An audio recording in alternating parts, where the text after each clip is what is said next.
दोस्तों आप सभी को राम राम। बहुत ही इंपॉर्टेंट अपडेट है जो आपको पता होनी चाहिए कल के लिए, क्योंकि कल है फ्राइडे और आपको पता है सैटरडे को मार्केट बंद होगा और संडे को खुलेगा फिर। और आपको पता है कि ग्लोबल मार्केट तो देखिएगा संडे को नहीं खुलेंगे, तो ग्लोबल मार्केट की जो अपडेट्स होंगी, जो न्यूज होंगी, वो सीधा इंपैक्ट करेंगी कल के मार्केट पे और संडे के मार्केट पे हमारे। तो इसलिए इस पॉइंट ऑफ व्यू से बहुत सारे लोग कल अलर्ट रहेंगे और मार्केट ऑलरेडी ओवरबॉट है। मल्टीपल अपडेट आ चुकी हैं जो टेंशन बढ़ाती चली जा रही हैं। तो इस वीडियो में जानेंगे और स्ट्रैटेजी कल की रहेगी सेल ऑन राइज, क्योंकि आपको पता है फ्राइडे है कल। तो इस पॉइंट ऑफ व्यू से अगर आप देखेंगे तो बहुत ही इंपॉर्टेंट है। निफ्टी भी देखिएगा ओवरबॉट है, निफ्टी बैंक भी ओवरबॉट है। यूएस की सेंटीमेंट कहेंगे तो आप कह सकते हो फ्लैट है, इतने ज्यादा बहुत ज्यादा तो अच्छे नहीं है, बट फ्लैट आप ये कह सकते हो कि हाँ यूएस मार्केट की सेंटीमेंट फ्लैट है। फिर अगर आप आगे देखोगे तो आप देख सकते हो कि ग्लोबल मार्केट की जो अपडेट्स हैं वो बहुत सारी हैं, बहुत सारी, एक दो नहीं है, बहुत सारी हैं। जैसे आपको पता है कि यूएस शटडाउन कल देखने को मिल सकता है। फिर आप देख सकते हो अडानी का देखिएगा यूएस कोर्ट से कुछ आ सकता है, कल 30 जनवरी है। फिर अगर आप देखेंगे ईरान और यूएस के बीच में देखिएगा जो टकराव चल रहा है उसका इम्पैक्ट है। फिर बजट भी है 1 फरवरी को, इसका इम्पैक्ट है। तो मल्टीपल अपडेट है जिनका इम्पैक्ट पड़ेगा, लेकिन यूएस शटडाउन अच्छी अपडेट नहीं है। अडानी आपको पता है प्रेशर क्रिएट हो गया तो बहुत प्रॉब्लम हो जाएगी। और ईरान एंड यूएस तो बिल्कुल भी अच्छी अपडेट नहीं है। तो ग्लोबल सेंटीमेंट में तो अभी कोई भी अच्छी अपडेट नहीं है और अभी उम्मीद भी नहीं है। क्योंकि आप देख सकते हो कि अगर कोई अच्छी अपडेट होती तो ये हालत ना होती। जिस तरीके से गोल्ड का कंजम्पशन किया जा रहा है, ग्लोबली गोल्ड की डिमांड इस तरीके की आज तक देखी ही नहीं गई है।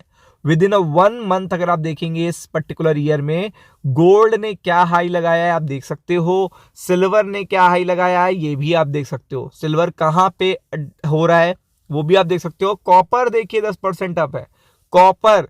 और अगर आप देखोगे क्रूड ऑयल मल्टीपल, मतलब कोई ऐसा फैक्टर नहीं होगा जो देखेगा बढ़ाना हो। ये देखिए, ये सारी चीजें क्या है, स्पाइक करेंगी किसको, इन्फ्लेशन को। ये सारी चीजें फेड के पॉइंट ऑफ व्यू से, आरबीआई के पॉइंट ऑफ व्यू से एकदम खराब है। क्योंकि आप देख सकते हो $70 तक पहुंच गया है ब्रेंट, $70 तक। और ये देखिए नेचुरल गैस कैसे ऊपर आ रही है। और अगर आप यहाँ पे देखोगे तो लंदन गैस ऑयल और तेजी से बढ़ रहा है। तो ये सारी कॉमोडिटी और ये मेटल जो इतने अप हैं ये स्पाइक कर देंगे देखिएगा यूएस और यूरोपियन कंट्रीज में इन्फ्लेशन को, जिसका बहुत बुरा असर पड़ सकता है स्टॉक मार्केट पे, बहुत बुरा असर। फिर अगर आप आगे देखोगे तो आप इसके साथ देख सकते हो कोई ऐसा पर्टिकुलर देखिएगा मेटल नहीं है। ये देखिए मेटल, ये देखिए मेटल, ये 9% कॉपर। ये देखिए तो आप मतलब कोई ऐसी कॉमोडिटी नहीं है जो देखिएगा स्पाइक ना कर रही हो।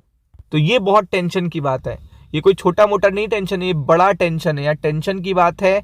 और आप देख सकते हैं टेंशन ऑलरेडी आ चुका है, क्योंकि ईरान ने पूरे देखिएगा कंट्री में सायरन बजा बजा के बता दिया है कि हम एनी टाइम वॉर में आ सकते हैं। एनी टाइम मतलब अगर किसी ने भी स्ट्राइक करा, इजराइल ने करा या यूएस ने करा, तो हम एनी टाइम वॉर में आ जाएंगे। तो आप देख सकते हैं Iran wants quick retaliation, Trump reviews US threat. तो अगर देखेंगे उन्होंने कहा क्विकली, तुरंत रिटेलिएट करेंगे, मतलब आपने हमला किया तुरंत रिटेलिएट करेंगे।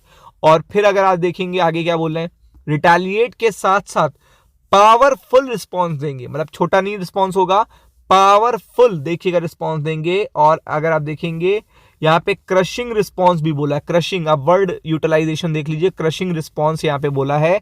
तो आप समझ सकते हैं ये कितनी बड़ी बात है। मतलब इस तरीके के अपडेट्स आ रहे हैं, crushing response to any US attack. तो आप देख सकते हैं कि ये टेंशन बहुत ज्यादा बनी हुई है मार्केट में। जो सबसे बड़ी टेंशन बनी हुई है यही टेंशन बनी हुई है। और आप समझ सकते हो ये मार्केट के लिए बिल्कुल भी अच्छी नहीं है। मतलब ये सारी अपडेट बिल्कुल भी अच्छी नहीं है और मार्केट पूरी तरीके से ओवरबॉट है। आज भी sell on rise strategy work करी थी आपको पता है। और 60,000 देखिएगा, आपको पता है बहुत ही इंपॉर्टेंट रेजिस्टेंस है। 60,200 बहुत ही इंपॉर्टेंट रेजिस्टेंस है। सेल ऑन राइज स्ट्रैटेजी देखने मिलती है तो 59,770 और 59 देखिएगा 560 तक के लेवल देखने को मिल सकते हैं। ये तो हो गई बात निफ्टी बैंक की, क्योंकि आपको पता है जरा सा प्रेशर अगर अडानी की तरफ से आता है तो तुरंत देखिएगा निफ्टी बैंक पे क्या प्रेशर आएगा बताने की जरूरत नहीं है। फिर आप बात करते हैं निफ्टी की, तो निफ्टी ऑलरेडी प्रेशर में है, आपको पता है। तो यहाँ पे 25 देखेगा 480 एंड 25 देखेगा 560, ये इंपॉर्टेंट रेजिस्टेंस होंगे कल के लिए। नीचे की तरफ देखेगा जो सपोर्ट रहेंगे सेल ऑन राइज स्ट्रैटेजी के, तो 25,340 एंड 25 देखेगा 260, ये इंपॉर्टेंट सपोर्ट रहेंगे कल के। और अगर कोई पेनफुल अपडेट आती है, कोई हमला, कोई अटैक हो जाता है, तो फिर आप देखिएगा परेशान हो जाओगे, क्योंकि निफ्टी भी परेशान होगा, फिर निफ्टी बैंक भी परेशान होगा। तो be prepared for it. Ram Ram.